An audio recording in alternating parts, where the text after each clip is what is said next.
Hello and welcome to episode 403 of the Daily Sales Message Podcast, where every single day I share a piece of simple, actionable advice. It's designed to help you feel more confident and sell more stuff too. Now, in today's episode, the title is The Clues Are There. The Clues Are There.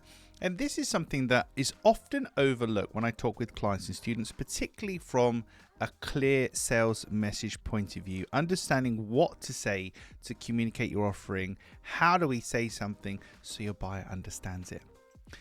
As far as I'm concerned, the clues are already there. If you have any reviews, case studies, testimonials, any feedback from clients, first of all, the language they use to describe your business, product, or service is crucial to your success, particularly when you spot patterns. How other people describe your offering, arguably, is your real clear sales message. So if you have reviews, case studies, testimonials, client feedback, then look at what people are saying about your business, product, or service, the language they're using, but also about the problem that you solve and what it means for them, etc.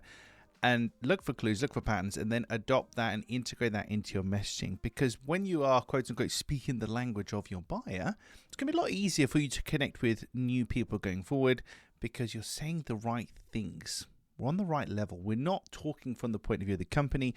We're talking from the point of view of the customer. So that's the first one.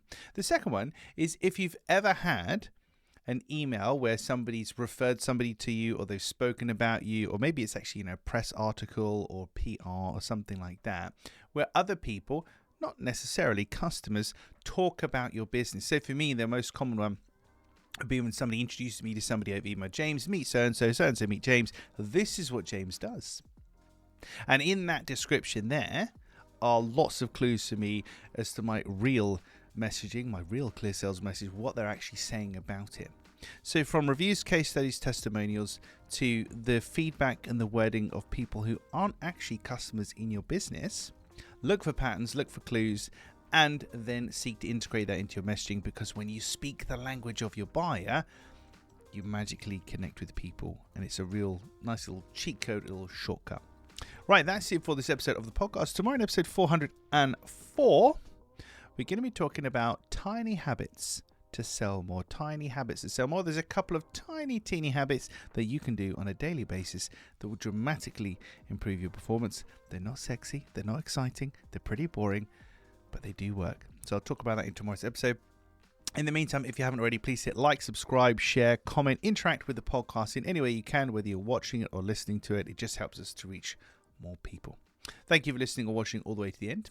I appreciate it. I'll catch you tomorrow for another exciting edition of the Daily Sales Message.